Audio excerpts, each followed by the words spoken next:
जब से 13 साल की ऐना को एक क्लाउन डॉल मिली थी, तब से वो बहुत अजीब तरीके से बिहेव करने लगी। वहीं दूसरी तरफ ऐना के शहर में कोई सीरियल किलर छोटे बच्चों को मार रहा था। हर मरने वाले के चेहरे पर एक क्लाउन जैसा मेकअप मिलता। उन मिस्टीरियस मर्डर्स के बीच एक दिन ऐना स्कूल से वापस घर ही नहीं आई। उसे हर जगह ढूंढा गया पर वो कहीं मिल ही नहीं रही थी। कहीं ऐना उस सीरियल किलर का अगला निशाना तो नहीं बनने वाली? जानने के लिए देखिए एक नई web series the clown, only on Khooni Mondays YouTube channel. Link in the description. Watch now. इस कहानी के लेखक है धीरज कुमार सालुंके। एक रात मैं मेरे दो दोस्तों के साथ बाइक से तलेगांव के जंगलों से गुजर रहा था। मैं बाइक चला रहा था। सुरेश और अजय मेरे पीछे बैठे हुए थे। पूर्णिमा की रात थी और चांद निकल आया था, इसलिए रास्ते पर थोड़ा बहुत उजाला फैला हुआ था। जंगल का रास्ता सुनसान था। रास्ते पर केवल हमारी ही बाइक थी। तभी सुरेश बोला, अरे भाई, बाजू में बाइक लगा, अपन को बहुत जोर से सुसु आया है यार। मुझे भी टंकी खाली करनी थी, इसलिए मैंने बाइक रास्ते के किनारे लगाई। मैं और सुरेश रास्ते के एक किनारे चले गए और अजय दूसरे किनारे टॉयलेट करने के लिए चला गया। जब मैंने और सुरेश ने अपना काम कर लिया तो हम बाइक की तरफ चले गए, लेकिन हमने देखा कि अजय वहां पर नहीं है। हमने चारों ओर देखा, लेकिन हमें अजय कहीं पर भी दिखाई नहीं दिया। अजय भाई, कहाँ हो तुम? सुरेश ने अजय को आवाज देते हुए कहा, लेकिन अजय ने कोई भी जवाब नहीं दिया। मुझे लगा कि वो यहीं कहीं छुपा है और हमारे साथ मजाक कर रहा है, इसलिए मैंने कहा, देख भाई, अगर तू मेरे 5 गिनने से पहले यहाँ नहीं आया तो हम यहाँ से चले जाएंगे। और मैंने गिनना शुरू कर दिया। 1 2 3 4 5। तभी हमें जंगल से अजय की चीख सुनाई दी, भाई बचाओ! वो जोर से चीखा। वो रो रहा था। उसकी चीख सुन के हम दोनों डर गए, लेकिन सुरेश बोला, अरे मुझे लगता है कि वो हमें पोपट बना रहा है। नहीं सुरेश, वो सच में किसी मुसीबत में है, क्योंकि उसकी चीख असली लग रही है, मैंने उसे कहा। तभी हमने अजय की एक और चीख सुनी, मुझे छोड़ दो, मुझे छोड़ दो। वो किसी से छुड़ाने की विनती कर रहा था। हम दोनों उसकी आवाज की तरफ जंगल में भागे।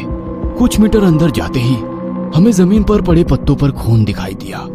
वह देख हम दोनों डर गए। अजय सच में किसी मुसीबत में फंसा हुआ था। वहीं जमीन पर घसीटने के निशान थे। हमने उस निशानों का पीछा किया। तभी अजय के चीखने की आवाज आई। हमने उसकी आवाज की ओर देखा तो हमें दिखाई दिया कि दूर एक काली साड़ी पहनी हुई औरत अजय का पैर पकड़कर घसीटते हुए ले जा रही है। हमने उस औरत का पीछा किया, लेकिन उसकी गति बहुत ज्यादा थी। देखते ही देखते वो जंगल में गायब हो गई। अजय दर्द से चीख रहा था, हमें आवाजें दे रहा था। हम दोनों ने जमीन पर पड़े घसीटने के निशान का पीछा किया। वो निशान हमें एक कोठी तक ले गए। जंगल के बीचों बीच वो लड़की की 2 माले की कोठी बनी हुई थी। वो बिल्कुल पुरानी थी और उसके ऊपर पौधे और घास उग गई थी। तभी एक बार फिर से उस कोठी से अजय के चीखने की आवाज आई और बाद में गहरा सन्नाटा छा गया। जल्दी चलो, हमें अजय को बचाना होगा, मैंने सुरेश को कहा, लेकिन सुरेश डरा हुआ था। वह बस उस कोठी को घूरे जा रहा था। क्या हुआ? अरे जल्दी चलो। नहीं, हमें वहां नहीं जाना चाहिए, क्योंकि वो डायन है। क्या तुमने देखा वो अजय को कैसे घसीटते हुए ले गई? एक साधारण औरत ऐसा कुछ भी नहीं कर सकती। सुरेश घबराते हुए मुझसे बोला, अरे ऐसा कुछ नहीं है। पहली बात तो ये कि वो औरत है या आदमी हम नहीं जानते, क्योंकि हमने उसका चेहरा देखा ही नहीं है। ऐसा भी तो हो सकता है कि वो कोई आदमी हो जिसने सदी पहनी हो, और वो कोई पागल या साइको किलर हो। इसलिए इससे पहले कि वो अजय की जान ले, हमें उसे बचाना होगा। नहीं, मुझे नहीं लगता कि हम अजय को बचा पाएंगे। हमें यहाँ से अपनी जान बचाकर भाग जाना चाहिए। चुप बैठो। अरे यार, वो हमारा दोस्त है, हम उसे ऐसे मरने के लिए नहीं छोड़ सकते। चुपचाप मेरे पीछे आओ, हम उस व्यक्ति को सबक सिखाएंगे, मैंने उसे कहा। हम दोनों ने वहां पर पड़ी लकड़ियों की लाठी उठाई और कोठी के पास गए। मैंने जैसे ही दरवाजा अंदर ढकेला, अंदर से चमगादड़ों का झुंड उड़ते हुए बाहर निकला। सुरेश चिल्लाने लगा, देखो, मैंने कहा था ना वो डायन होगी। डायन जहाँ पर रहती है वहाँ पर चमगादड़ होते ही है। वो पागलों जैसी बातें करने लगा। और ये तुम्हें किसने बताया? मैंने मूवीज में देखा है। चुप करो यार और मेरे पीछे आओ। ऐसा कहकर मैं कोठी के अंदर घुस गया। मैंने टॉर्च लगाई तो कोठी के अंदर चारों ओर मकड़ियों के जाले थे। सब तरफ धूल और मिट्टी थी। लकड़ी की कुर्सियां टेबल सभी कीड़े खाकर मिट्टी में बदल गए थे। उसके कुछ हिस्से वहां पर पड़े हुए थे। दीवार पे कुछ फोटो फ्रेम्स लगी हुई थी जिसमें एक आदमी और औरत थी। उस पर भी धूल जमी हुई थी। तभी अजय बहुत ही खौफनाक आवाज में चीखा और अचानक से उसकी आवाज बंद हो गई। वो आवाज दूसरे माले से आई थी। जल्दी से मेरे पीछे आओ। मैंने सुरेश को कहा, लेकिन उसने मेरा हाथ पकड़ लिया। नहीं, ऊपर मत जाओ वरना वो हमें भी मार डालेगी। सुरेश घबराते हुए मुझसे बोला। मैंने अपना हाथ उसके हाथ से छुड़ा लिया और मैं दूसरे माले पे जाने वाली सीढ़ियों की तरफ भागा और मैंने देखा कि सीढ़ियों से खून बह रहा था। वो दूसरे माले से आ रहा था। मैं घबरा गया, लेकिन मुझे अजय की जान बचानी थी। खून देखकर सुरेश मुझे वहां से भाग चलने को कह रहा था, लेकिन मैं अपने दोस्त को मरने के लिए नहीं छोड़ सकता था। मैं भागते हुए दूसरे माले पर गया और सामने का नजारा देख मेरे रोंगटे खड़े हो गए। डर के मारे कांपने लगा। सुरेश तो वो भयानक मंजर देखकर चीख उठा, क्योंकि कॉरिडोर में छत से अजय की सिर कटी नंगी लाश लटक रही थी। उसके दोनों पैर एक काले रस्सी से बंधे हुए थे जो छत से बंधी हुई थी, और उसके हाथ जमीन की तरफ लटक रहे थे। धड़ से खून की धार बह रही थी और पेट से अंतड़ियां बाहर निकली हुई थी, लेकिन वहां से उसका सिर गायब था। तभी हमें अजय की आवाज सुनाई दी, भाई मुझे बचाओ। अजय रोते हुए बोल रहा था, लेकिन ये कैसे मुमकिन है? अजय तो मर चुका है। शायद नहीं, क्योंकि इस लाश का सर नहीं है और इसके शरीर पर कोई कपड़े भी नहीं है, इसलिए हम ये नहीं कह सकते कि वो मर चुका है। मैंने उसे कहा। अजय की आवाज एक कमरे से आ रही थी। हम लोग हाथ में लाठियां लेकर उस कमरे में गए। कमरे में अंधेरा था। हमने मोबाइल की रोशनी से कोने में देखा तो कोने में वही औरत बैठी थी। उस औरत ने सर पर पल्लू ओढ़ा हुआ था और उसकी पीठ हमारी तरफ थी, लेकिन वो औरत अजय की आवाज में रो रही थी। हमें कुछ भी समझ में नहीं आ रहा था कि ये क्या हो रहा है। हम दोनों घबरा गए। कौन हो तुम और अजय कहाँ है? मैंने उस औरत से पूछा। तभी कोने में बैठे उस औरत ने मुड़कर हमारी तरफ देखा और सामने का मंजर देखकर हमारे रोंगटे खड़े हो गए, क्योंकि उस औरत का सर नहीं था, उसके हाथ में अजय का कटा सिर था। दोस्तों मैं यहाँ हूँ। अजय का सिर हमसे बोला। हम जान चुके थे कि उस सिर कटी औरत ने ही अजय का खून किया है, और बाहर कॉरिडोर में जो लाश लटक रही थी वो अजय की ही है। वो औरत चुड़ैल थी, डायन थी, या रूह, या फिर आत्मा, ये हम नहीं जानते थे, लेकिन हम ये जानते थे कि वो इंसान नहीं है, वो हमारे खून की प्यासी है। हम दोनों बहुत ज्यादा डर गए थे। हम आंख फाड़कर उसकी ओर देख रहे थे। तभी उस औरत ने अजय का सिर अपने गले पर लगाया। उसने अपने गले को कुछ झटके दिए और अजय का सिर अब उसका हो गया। उसके बाद वो मुस्कुराई और हाथ हमारी तरफ करते हुए बोली, मुझे मेरा सर ला दो। लेकिन हम केवल उसकी ओर देखते गए। इस वजह से वो गुस्सा हो गई और बोली, मुझे मेरा सर ला दो वरना मैं तुम्हारा सिर ले लूंगी। यह सुनकर मैं और सुरेश वहां से उस घर से भागे। मैं जंगल में भाग रहा था, लेकिन कुछ दूर जाते ही मैं समझ गया कि मैं केवल अकेला भाग रहा हूँ और मेरे आगे पीछे सुरेश कहीं भी नहीं है। मैं कुछ मीटर पीछे चला गया तो मैंने देखा कि सुरेश उस भूतिया कोठी की तरफ जा रहा है। मैं भागते हुए उसके पास गया। सुरेश, तू कोठी की तरफ क्यों जा रहा है? भाग यहाँ से वरना वो तुम्हें भी मार डालेगी। मैंने उसके कंधे पर हाथ रखा, लेकिन सुरेश रुका नहीं। वो कोठी के बाहर तक जा पहुंचा। तभी मेरी नजर दूसरी मंजिल की खिड़की की तरफ गई तो खिड़की में वो सिर कटी औरत थी जिसने अजय का सिर पहन लिया था, और वो मेरी तरफ देखकर मुस्कुरा रही थी। मैं जान चुका था कि उस औरत ने सुरेश को सम्मोहित कर लिया है और इसलिए वो कोठी के अंदर जा रहा है। वो अपने होश में नहीं था तो मैंने उसका हाथ पकड़ लिया और उसे वहां से दूर खींच कर ले जाने लगा, लेकिन सुरेश ने मुझे धक्का मारा और मैं पेड़ से जा टकराया। मेरा सिर जख्मी हो गया और आंख के सामने सब कुछ धुंधला धुंधला दिखाई देने लगा। मैं वहीं जमीन पर लेट गया, लेकिन मैंने देखा कि सुरेश उस कोठी के अंदर चला गया है। कुछ देर बाद मेरी आंखों की रोशनी ठीक हो गई और मैं सुरेश को आवाज लगाते हुए कोठी के उस कमरे में चला गया जिसमें मैंने उस औरत को देखा हुआ था। मैंने देखा कि कमरे में सुरेश अपने गर्दन पर एक हाथ से छुरी लगाए हुए खड़ा था और दूसरे हाथ से उसने अपने सिर के बाल पकड़े हुए थे। मेरा सिर ला दो, मुझे मेरा सिर ला दो। सुरेश अजीब तरीके से बड़बड़ाता गया और उसने अपने ही हाथ से छुरी से अपना सिर काट लिया और दाएं हाथ में पकड़ लिया। उसके धड़ से खून की पिचकारियां निकलने लगी और वो जमीन पर गिर गया। यह देख मेरे पैरों तले जमीन निकल गई। क्या हुआ, डर गए? मेरे पीछे से अजय की आवाज आई।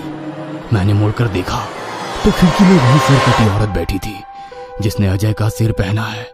मैं वहां से भागा और दरवाजे तक पहुंचा, लेकिन मुझसे पहले ही वो दरवाजे तक पहुंची थी और दरवाजे के बिल्कुल सामने खड़ी थी। मैं वहां से बाहर नहीं जा सकता था। क्या चाहिए तुम्हें, क्या चाहिए? मैंने उसे घबराते हुए पूछा। मेरा सर, मुझे मेरा सर ढूंढ कर ला दो, और अगर तुमने ऐसा नहीं किया तो मैं तुम्हारा सर ले लूंगी। उसने जवाब दिया।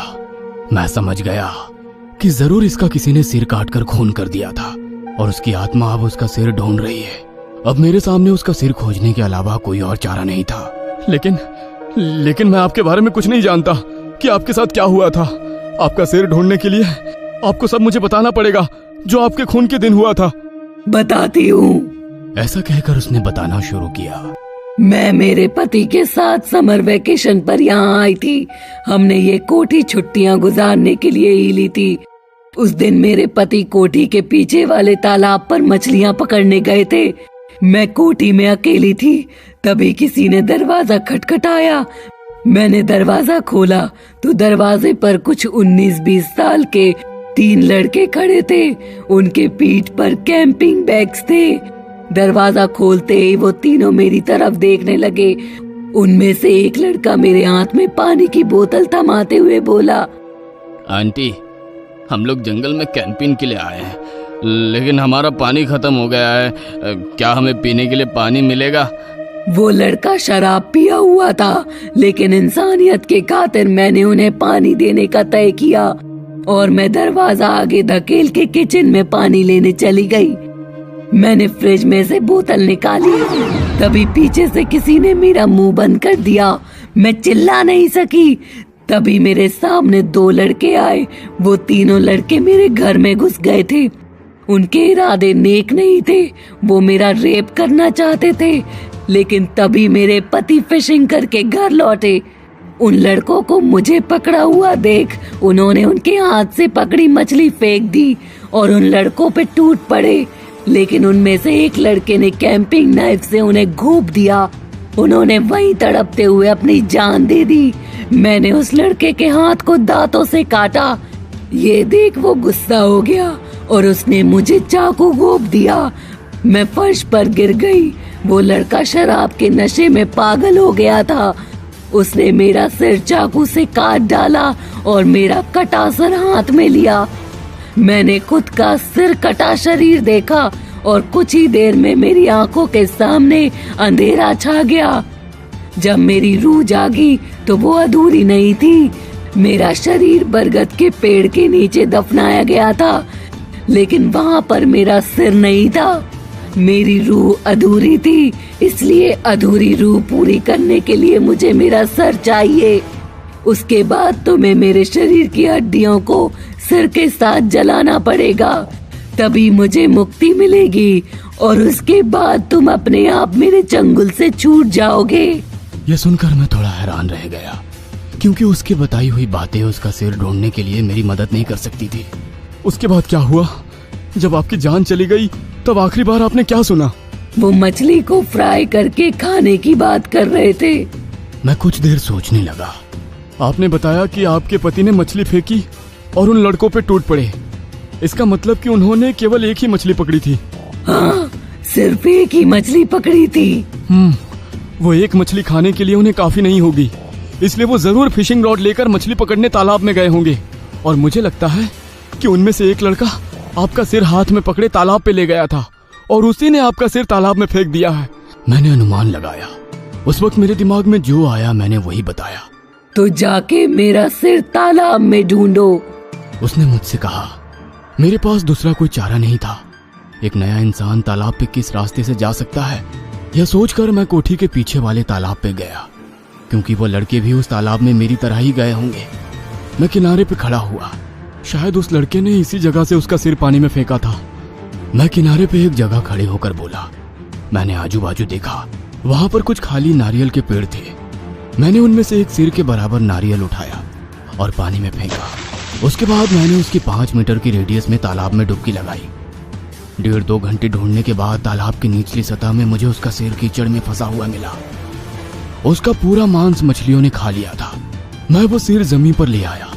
उसके बाद मैंने उस औरत की कब्र खोदी और उसके शरीर को सिर के साथ जला दिया। तभी उसकी आत्मा आसमान की ओर चली गई। उसके बाद मैं वहां से भागा और अपनी जिंदगी में उस खौफनाक जंगल की तरफ कभी नहीं गया।